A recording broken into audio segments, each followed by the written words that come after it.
Hello, everyone. My name is Andrew Garrett. This is Me versus the Crack Dealer, a nearly fatal case of mistaken identity. It's not every day a crack dealer calls you up at home and tells you he's going to kill you.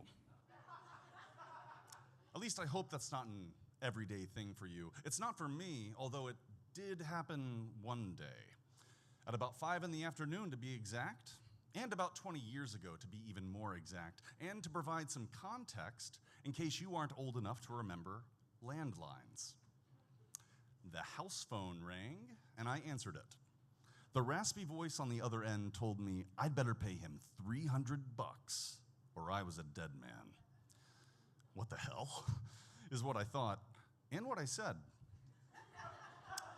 I asked who the caller was, and he said that I knew who this was, and if I didn't pay him what I owed him, I was a dead man.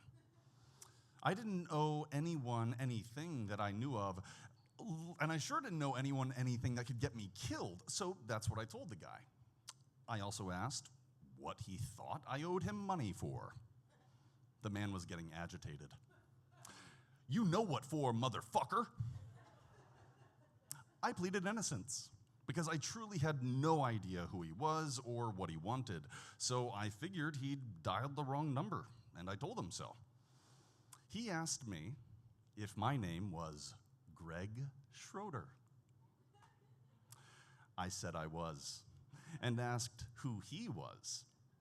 He told me he was the motherfucker who sold me $300 of crack last night and that I never paid him, which explained why he was concluding each sentence with a promise to kill me. First, gulp.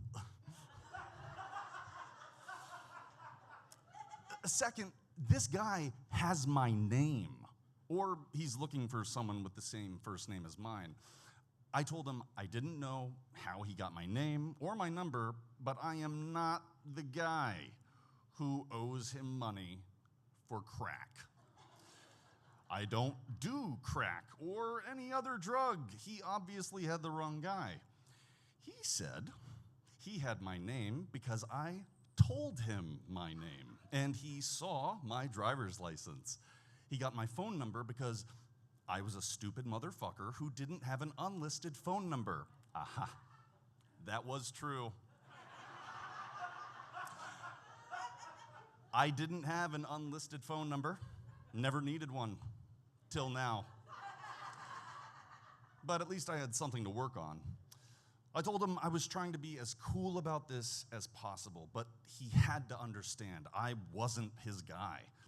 I asked him to describe what I looked like. The crack dealer thought that was a stupid question and said, "You know what you look like, you short-ass gay motherfucker. You're 28 years old, 5'9", and gay as a motherfucker." Another aha. Dude clearly had homophobic tendencies, but I overlooked that.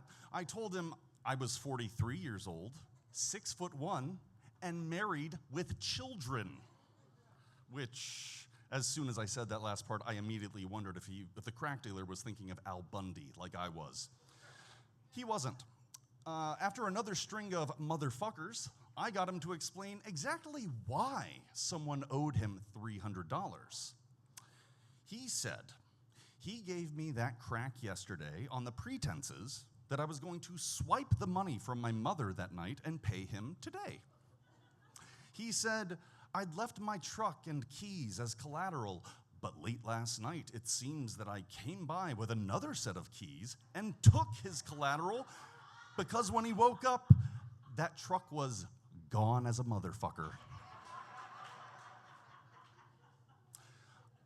I went round and round with him for another couple minutes, but he refused to listen to reason. I told him one last time that he had the wrong guy and hung up. 5 minutes later, my phone rang again.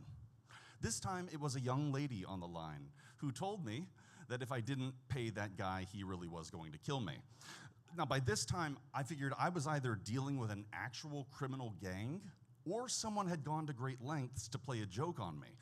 Something like that had happened before. Once, I got a voicemail from a guy complaining about chickens. Now, at the time, I was the officer in charge of the poultry auction committee at the Houston Livestock Show and Rodeo. Chickens were my business.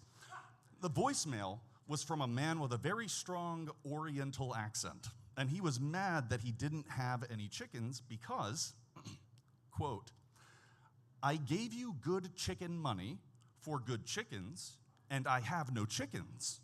So you are going to be hearing from my lawyer." Yes, he drew out the lawyer like that. Now, my rodeo friends and I laughed over that voicemail for years, but no one ever came forth and took credit for the joke. However, I never heard from any lawyers either. And to this day, it's still a mystery. But if this wasn't a joke, my life could be in danger. Plus the lives of my wife and kids. That was unacceptable. I wasn't gonna run from any two-bit crook, but I also didn't want to let my wife and kids hang around. So the first thing I did was to tell my wife they needed to pack up and spend the night at her mother and stepfather's house. Then I decided I needed some firepower, as I did not own a gun. Unfortunately, the two close neighbors I knew who did have guns were not at home, and I couldn't reach either of them. I decided that if I'd had no guns, I'd at least set out every big knife we had and put them in places I thought I could get to if I needed them. Of course, I also called the police. There wasn't much they could do, although one officer did call the number for the crack dealer that came up on my caller ID. Sadly, the crack dealer didn't pick up. Maybe his caller ID listed that call as coming from the police. The officer let me know they'd patrol the neighborhood, but unless the guy actually did anything, I was kind of on my own. I also called my brother. I figured someone else needed to know what was going on. He told me to give him the crack dealer's phone number and that he'd take care of the guy. 5 minutes later, my brother called back. He told me he got through to the guy, told him I was his brother, and that if anything happened to me or my family, that he'd hunt him down and kill him and everyone else in his family. Yikes. But that's what brothers are for, I guess. I asked him how that went over.